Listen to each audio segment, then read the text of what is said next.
apakah aman bagi kita untuk mengganti kabel ini langsung ke sini gitu kan. Unsur plastik yang ada di rice cooker ini sebelah lainnya, maka itu akan menyebabkan kebakaran.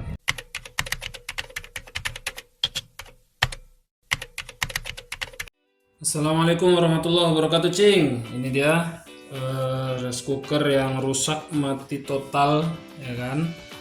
Maksudnya mati total tuh lampu indikator ini pun ya tidak menyala ketika dijetrek, ya, padahal kondisinya kabelnya sudah dicolokkan ke listrik, ya. Kabelnya sudah dicolokkan ke listrik, tapi coba kalian lihat dulu ya. Udah dicolok kabelnya ya, tapi tetap nggak mau nyala dia. Itu yang disebut mati total biasanya di orang-orang lah ya, begitu ya. Tapi sebenarnya kalau kita cek, aku nggak punya trepometer. Kalau kalian punya bisa kalian pakai untuk ngecek di sini ya, apakah ada alirannya atau tidak gitu kan. Tapi aku cuma punya test pen. Apakah bisa memperbaikinya? Jawabannya alhamdulillah bisa gitu ya. Bagaimana caranya? Caranya adalah yang pertama kalian bongkar dulu bagian bawah ini. Kalau kalian nggak tahu cara bongkarnya, bisa lihat di videoku bagaimana cara membongkar total rice cooker sampai dengan ke kulit batiknya ini, ke pemanasnya, ke saklar otomatisnya, semua, pokoknya semua baut yang ada di rice cooker ini dibongkar. Bisa kalian tonton videonya ya. Nah, di sini langsung saja aku bagaimana cara memperbaikinya. Pertama kita cek arus-arusnya ya, yang ada di sini. Cuma cara pakai test pen aja. Kalau test pen ini menyatakan dia nyala, berarti ada arus listrik yang masuk ke sana. Pertama dari kabel power ini ya, itu alirannya di kabel biru masuk ke saklar otomatis. Coba kita cek di sini nyala apa enggak. Nah, ternyata di situ kalian bisa lihat nyala ya. Nih, hop, mati, nyala ya, lampunya nyala. Oke, lihat jelas. Nah, nyala ya, tuh. Ini masuk. Nah, di keluar. Nah, ini juga nyala juga. Oh, nggak nyala karena belum kucetekin. Nah, begitu kita cetekin ininya, ternyata dia nyala ya. Begitu saklar otomatisnya terangkat, ininya di dalamnya nyambung, di arus keluar ini ternyata menyala kawan ya. Nah, itu menyala dia. Oke.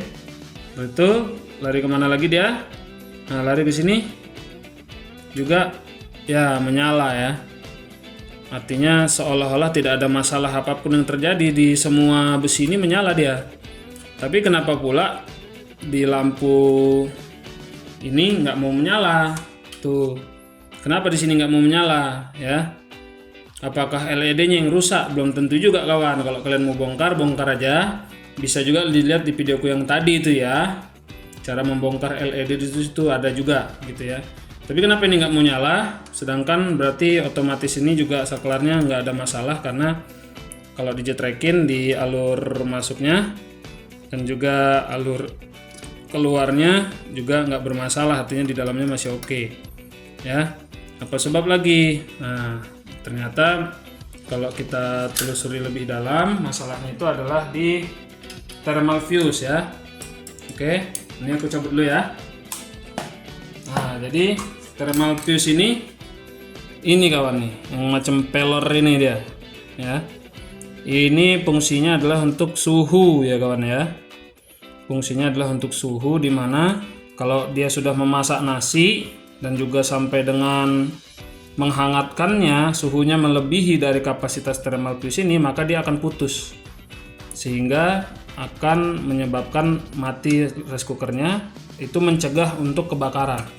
Karena kalau kita tidak pakai ini ya, kabel yang biasa langsung nyambung ke sini, begitu suhunya melebihi kapasitas kabel, maka kabel itu akan terbakar dan akan menyambung, mungkin bakarnya itu ke kabel-kabel yang lain atau ke plastik, apa namanya, unsur plastik yang ada di rice cooker ini sebelah lainnya, maka itu akan menyebabkan kebakaran. Ini dia thermal fuse ya.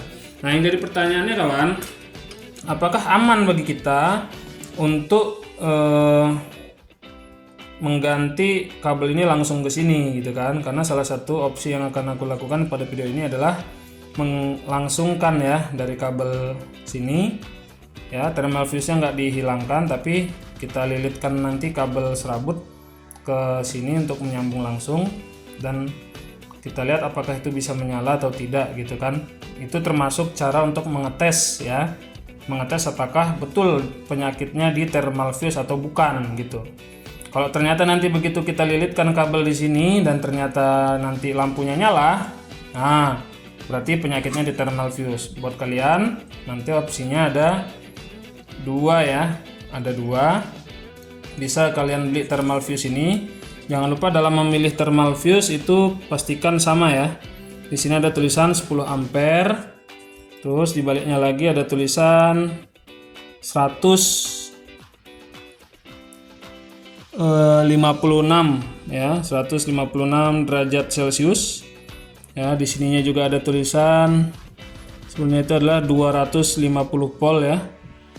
Cuman udah agak kehapus dia, 250 volt 10 ampere 156 derajat Celcius. Nah, itu kalau kalian mau beli di toko listrik itu belinya thermal fuse yang demikian ya. Kategorinya yaitu 250 volt terus 10 ampere dan 156 derajat Celcius. Untuk derajatnya kalau macam lebih atau kurang sedikit nggak masalah lah ya kan, karena itu untuk ya takaran suhunya aja ya gitu ya. Tapi jangan kalian beli yang terlalu tinggi kali dia gitu ya kan. Tapi nggak masalah juga, yang penting kan kalau dia tulisannya 170 ya berarti nggak akan kebakar dia kan di suhu segitu ya kan. Artinya nggak akan putus dia, nggak akan terbakar ya. Aman lah. Tinggal kalian mau di suhu berapa itu menginikannya ya. Kalau aku sarankan jangan yang lebih rendah, kalau lebih tinggi sedikit nggak apa lah ya kan. Nah begitu ya. Ini jadi kita coba bagaimana mengetesnya apakah thermal fuse yang berpenyakit atau tidak ya kan. Nah caranya kita, kalau kalian ada punya kabel yang nggak kepake di rumah dan isinya serabut macam ini, ini bisa dipakai sama kalian ya kan. Ambil aja 3 lembar. Kalau kalian nggak punya gimana? Beli aja di toko listrik ya yang jual kabel-kabel itu. Beli aja bangsa sejengkal sama kalian ya kan. Kalau tak malu ya kan. Kalau kalian malu kayak macam aku belinya setengah meter. Ini pun masih ditanyain, tanggung kali mas. Tak apalah ya kan. Yang penting kita bayar, tak minta ya kan. Ini aku beli 1.500, panjangnya setengah meter ya. Nah ini kalian ambil 3 helai. Begitu kalian ambil 3 helai, nanti kalian gunting ya kan. Panjangnya gimana ya, kalian kira-kira lah 2 kali lipatnya inilah ya. Kita dari sini ke sini. Nah tuh ya, buat karena kita nanti akan lilit-lilitkan ya. Nah panjangnya kira-kira bisa dililitkan.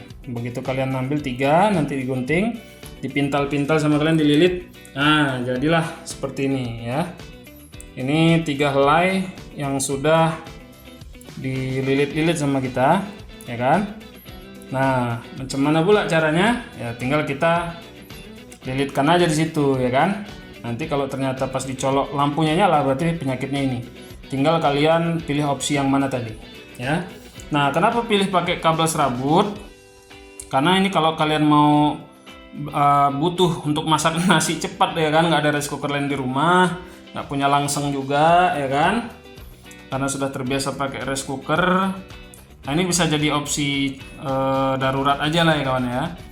Karena kenapa kita pakai kabel serabut? Karena kalau kita pakai kabel yang tebalnya macam ini ya, dia begitu suhunya melampaui, dia nggak akan putus walaupun terbakar ya. Alhasil apa? Hanya membakar unsur plastik yang lebih lemah dari dia di setelah sebelumnya dan sekitarnya, membakar itu dia ya, dan listrik terus menyambung terus. Alhasil apa? Terus membakar ya kan. Nah tapi kalau kita pakai kabel serabut ini yang mana dia tipis ya kan, karena dipintal aja itu pun cuma 3 lembar. Begitu suhunya betul-betul melebihi daripada kapasitas, artinya dia menghangatkan terus, atau kita lupa matiin, atau ketika kita masak, ini khusus masak ya, nggak ada penghangatnya, kita udah mateng, anak kita mainkan ya kan, dipencet lagi sama dia, dijetrekin lagi ya kan. Nah itu kalau memang nanti ada suhu yang berlebih, serabut ini putus dia ya, karena dia lebih lemah ya, tidak kuat menampung, dia tidak terbakar tapi dia putus. Jadi kurang lebih fungsinya sama. Tapi mana yang lebih aman ya pabrikannya lah ya kawan ya. Ini aku nggak mau nyuruh kalian secara paten itu pakai ini aja, enggak. Ini hanya opsi darurat aja, resiko ditanggung sendiri masing-masing lah ya kan. Tapi opsi aja buat darurat lah ya. Kalau kalian sempat beli ya beli aja rice cooker baru ya kan, atau beli thermal fuse yang baru. Oke, caranya macam mana kawan? Begini aja ya. Kita lilitkan aja dia. Kelihatan nggak kalian? Set. Di sini kita lilitkan. Nanti kalau kalian mau patenkan pakai solder, beli timah untuk soldernya itu sudah bisa ya kawan ya. Oke, di sini sudah. Tinggal kita lilitkan aja di thermal fuse-nya dulu, baru nanti mengelilingi thermal fuse-nya, baru nanti kita di ujungnya kita lilitkan lagi. Kalau aku caranya begini biar agak rapi ya kawan ya. Oke.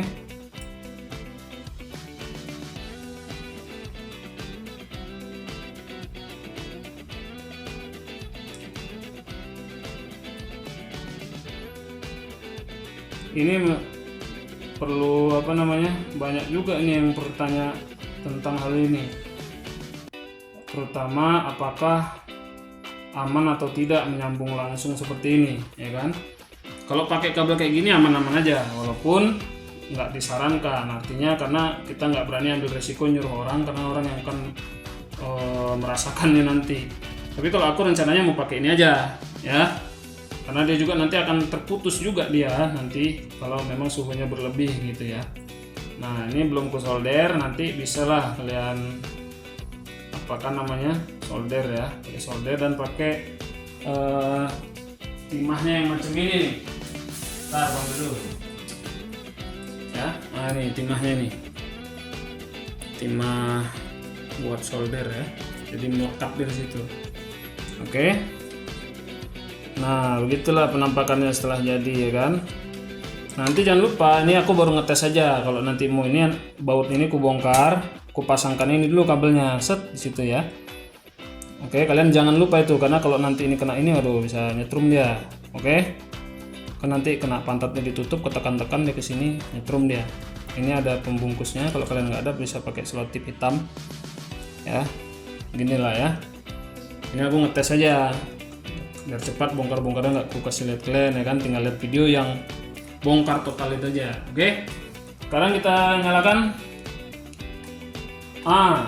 colok ya kan. Sini sudah ada listriknya, kelihatan kalian? Nggak kelihatan ya? Oke ya, menyala dia. Di keluarnya karena belum dipencet tidak nyala. Sekarang kita lihat apakah menyala atau tidak lampunya. Nah ternyata menyala kawan ya. Tadi kan mati ini dia, sekarang nyala ya. Nah tuh LED-nya jadi tidak rusak. Jadi ternyata betul analisanya tadi yang bermasalah adalah di thermal fuse-nya ya kawan ya. Thermal fuse-nya, dan langsung terasa hangat di bagian pemanas ini. Berarti dia berjalan sesuai dengan yang diinginkan fungsi dari rice cooker. Oke, itu dia cara menyambung atau thermal fuse ataupun memperbaiki rice cooker yang mati total, lampu indikator tidak menyala. Tinggal kalian cek di bagian itu saja ya kan. Ini sudah bisa menyala semuanya, tinggal aku sudahi dulu sampai sini. Aku mau buka baut ininya ya, buka baut ininya, dan aku mau pasang penutupnya. Nah ini aku biarkan aja dulu begini, nggak disolder pun tak apa sebenarnya. Kalau biar lebih yakin aja kalian pakai solder. Itu ya cara memperbaiki rice cooker yang mati lampu indikatornya tidak menyala hangat, padahal tidak ada kabel yang putus, tidak ada masalah-masalah lain. Ternyata masalahnya di sini. Oke, semoga bermanfaat dan semoga kita kembali lagi dengan konten-konten yang berisi informasi lainnya, dan masih jodoh lah kita ya kan. Assalamualaikum warahmatullahi wabarakatuh.